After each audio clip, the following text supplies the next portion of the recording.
Assalamualaikum warahmatullahi wabarakatuh. Kami dari kelompok 1 akan memperkenalkan Museum Jenang Kudus. Perkenalkan, nama saya Karisma Surumuna, absen 14. Perkenalkan, nama saya Naisila Putri Maharani, absen 27. Perkenalkan, nama saya Herlina Nur Cahyati, absen 11. Perkenalkan, nama saya Rizkia Robiatul Adawiyah, absen 41. Perkenalkan, nama saya Uya Maria Usna, nomor 38. Perkenalkan, nama saya Evelina Fiasari, absen 21.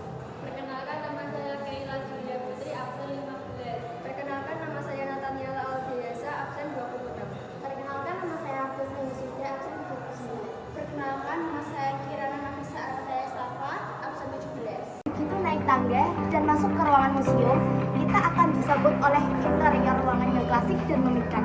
Di ruangan ini, kita disuguhkan sebuah informasi yang disematkan pada sebuah papan kayu yang dibuat arsitek yang berisi sekilas hewan asal-usul Jenang Kudus.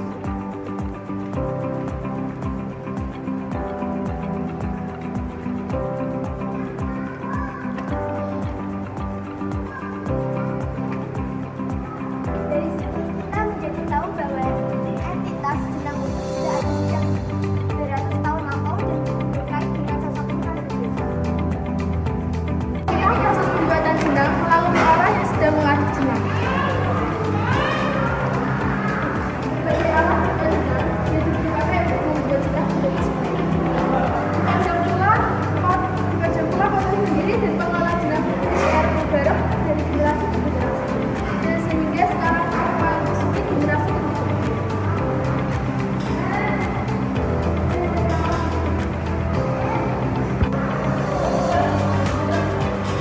Di Museum Jenang juga dihadirkan diorama Pasar Bubar, tempat dulu generasi pertama Jenang Barok memasarkan jenangnya dari tangan ke tangan pada sekitar tahun 1930-an.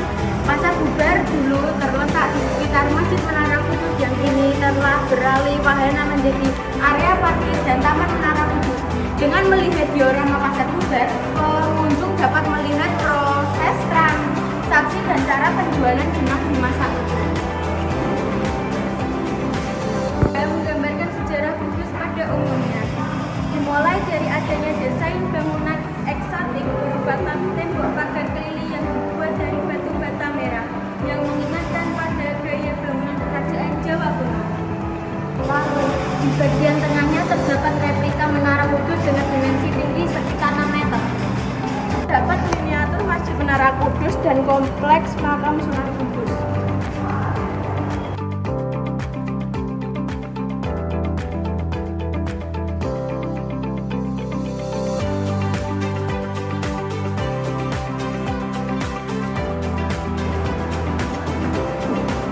Ada pula rumah adat Kudus di Museum Jenang.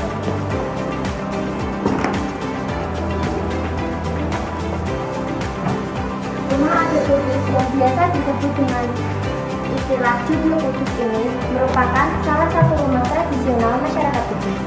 Rumah adat ini juga lazim disebut AKPI dengan model bangunan yang didominasi seni ukir khas Kudus dan menggunakan secara faktual kultural budaya Jawa Hindu, Persia Islam, Cina Tionghoa, dan Eropa Belanda.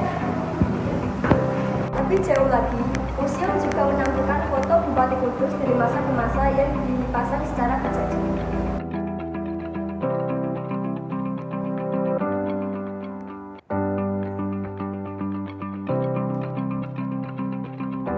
Selain menampilkan sejarah jenang dari masa ke masa dan sejarah Kudus melalui berbagai praktikal diorama dan potret, di Museum Jenang juga terdapat ruang khusus yang dinamakan ruang Wisjigang atau Wisjigang Exhibit. Selain itu, ditampilkan pula berbagai literasi dan puisi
bahwa pengunjung dapat menyalami pesan-pesan persaudaraan, utamanya dalam konteks dua ormas Islam terbesar di Indonesia yaitu NU dan Muhammadiyah.